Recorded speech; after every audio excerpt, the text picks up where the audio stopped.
छगन भुजबळ साहेब या ठिकाणी कोर्टामध्ये आणण्याची शक्यता आहे. तर जी आरमधल्या एक मुद्द्याबाबत त्यांना संभ्रम आहे. त्या संदर्भात ते आज किंवा उद्या कोर्टात जाऊ शकतात. काल माननीय राज्याचे मुख्यमंत्री देवेंद्रजी फडणवीस साहेबांचा एक महाराष्ट्रामध्ये जो कार्यक्रम झाला, त्या कार्यक्रमामध्ये माननीय मुख्यमंत्री महोदयांनी स्पष्ट केलं आहे की कोणाचंही कमी करून कोणाला जादा द्यायचं नसल्यामुळं ओबीसींवर कुठचाही अन्याय होणार नाही ही महायुतीच्या सरकारची भूमिका आहे. आणि म्हणून ओबीसींवर अन्याय होतोय का, त्यांना न्याय मिळवून देण्यासाठी तशी मराठा आरक्षणाची एक उपसमिती आहे, तशीच ओबीसीची उपसमिती देखील केलेली आहे आणि त्याचे अध्यक्ष चंद्रशेखर बावनकुळे साहेब आहेत. सर, लालबागच्या राजाचे काल विसर्जन होत असताना चंद्रपूरमध्ये विसर्जन झाल्यामुळे अनेकांचा हेरमोड झाल्याचं पाहायला मिळालं. अजून नाराजी देखील व्यक्त केलेली भाविकांविषयी काल. नाही तर लालबागच्या राजाच्या संदर्भामध्ये विसर्जनाच्या बाबतीमध्ये जो उशीर झाला, तो कशामुळे झाला, का झाला, याच्यावर मी बोलणं मंत्री म्हणून योग्य नाही.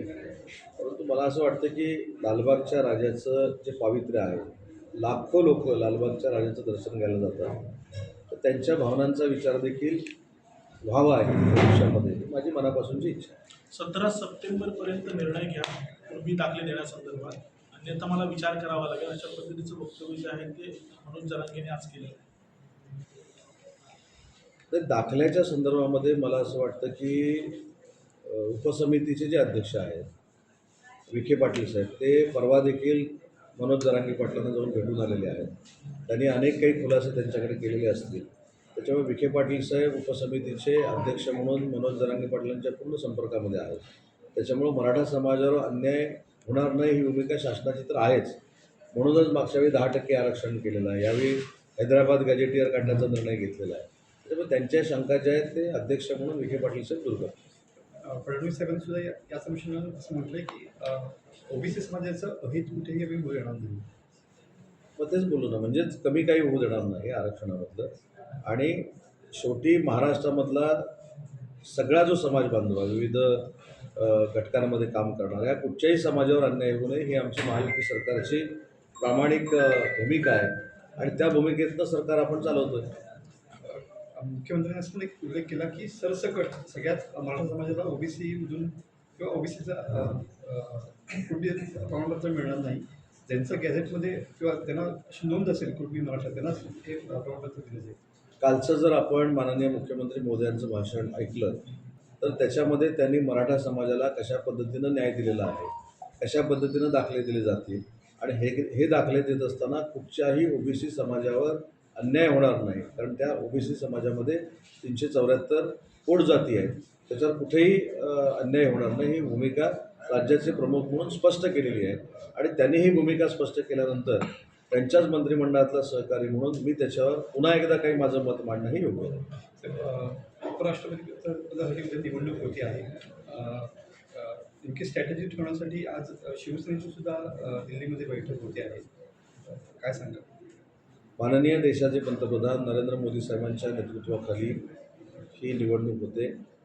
मला असं वाटतं की महायुतीचा जो उमेदवार आहे तो 100% उपराष्ट्रपतीपदाचा निवडून येईल आणि आमचं जे NDAचं सरकार आहे हे बाकीच्यांपेक्षा मजबूत आहे आणि आमच्या NDAच्या सरकारला कोणीही 5 वर्ष हात लावू शकत नाही हा मेसेज उद्याच्या निवडणुकीनंतर आपल्याला बघायला. सर, कर्नाटकात जातीनिहाय जनगणना आधीच खळबळ उडालेली आहे, कारण आम्ही हिंदू नाही, लिंगायत समाजाला हिंदू धर्माचा हिस्सा मानू नका असं विधानं जे आहेत ते चर्चेत आलेले आहेत. त्यामुळे कुठेतरी कर्नाटकमध्ये लिंगायत समाजानं जर अशी भूमिका घेतली असेल तर याचा खुलासा कर्नाटक सरकार करेल. मोर्चा निघणार आहे नागपूरमध्ये. त्यासाठी ओबीसी समाजाचे नेते जे आहेत ते गेल्या 2 दिवस पुढचे जे बैठकांचं सत्र जे आहे ते चालू करणार आहे. लोकशाहीमध्ये आंदोलन करणं हा प्रत्येकाचा अधिकार आहे. एक मात्र नक्की आहे की जी भूमिका काल मुख्यमंत्र्यांनी घेतली की ओबीसी समाजाला कुठेही आम्ही अन्याय करणारच नाही आहोत, त्याच्यामुळं मला असं वाटतं की ओबीसीच्या नेतेमंडळींनी देखील समजून घेतलं पाहिजे. त्याचा मगाशी उल्लेख केला की ओबीसी समाजाचे जे नेते आहेत माननीय भुजबळ साहेब, त्यांचा जर काही गैरसमज झाला असेल तर ते आम्ही सरकार म्हणून दूर करू. अजून ज्या काही गोष्टी GR मधल्या आहेत त्या जर गैरसमजातनं काही अजून गोष्टी घडणार असतील तर त्याचं जे काय असेल ते क्लॅरिफिकेशन आम्ही देऊ. त्याच्यामुळं आंदोलन करणं हा अधिकार आहे, परंतु ओबीसीचं काही कमी होणार नाही ही आमची 100% खात्री आहे. आगामी स्थानिक स्वराज्य संस्थांच्या निवडणुकीच्या पार्श्वभूमीवर महायुतीतली जी समन्वय समिती आहे तुम्ही देखील त्यामध्ये आहात. काही पक्षांकडून म्हणजे महायुतीतल्या पक्षाकडून स्वबळाची भाषा देखील केली जाते. अशा परिस्थितीत काय नेमकी स्थिती आहे समन्वय समिती? शेवटी प्रत्येक पक्षाला स्वतःचा पक्ष वाढवण्याचा अधिकार आहे.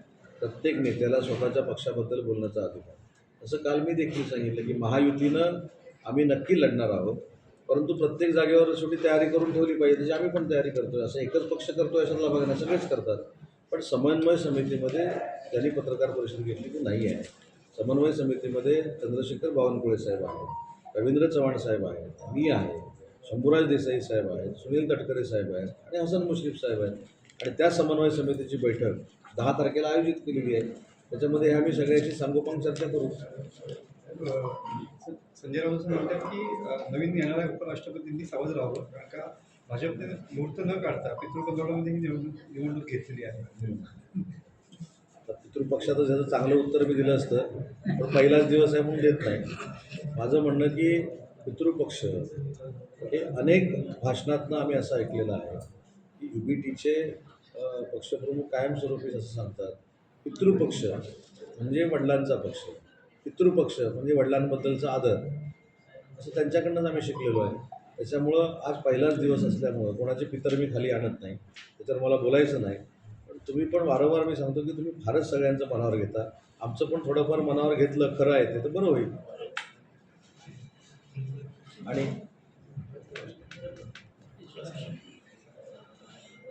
व्हिज्युअल्स टाकायचे. ओके, व्हिडिओ घेतो व्हिज्युअल्स.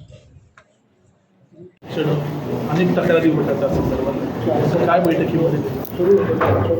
रत्नागिरी शहरामध्ये आपल्याकडे मेडिकल कॉलेज आहे, शासकीय अभियांत्रिकी कॉलेज आहे, स्किल सेंटर आहे, छत्रपती शिवाजी महाराजांच्या नावानं आंतरराष्ट्रीय ग्रंथालय होतं आहे, संस्कृत उपकेंद्र आहे, पॉलिटेक्निक आहे, IT आहे. तर या विद्यार्थ्यांच्या काही समस्या, प्राध्यापकांच्या समस्या, इमारतींच्या काही समस्या या संदर्भामध्ये आज मी पूर्ण रत्नागिरी शहर हा एज्युकेशन हब बनत असताना त्यांच्या अडीअडचणीचा आढावा घेतला. आणि आज मला सांगतो पुढच्या महिन्याभरात doctor Babasaheb Ambedkar technical institute university जी आहे त्याचं सब सेंटर करण्याचा निर्णय देखील आजच्या बैठकीमध्ये आम्ही घेतला आहे.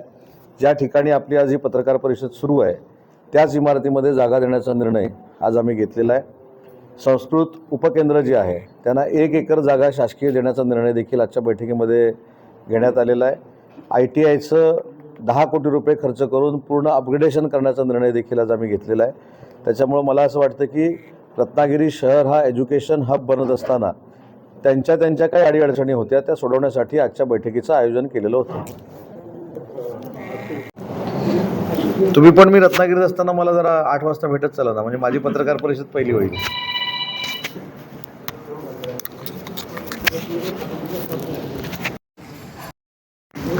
तन्मय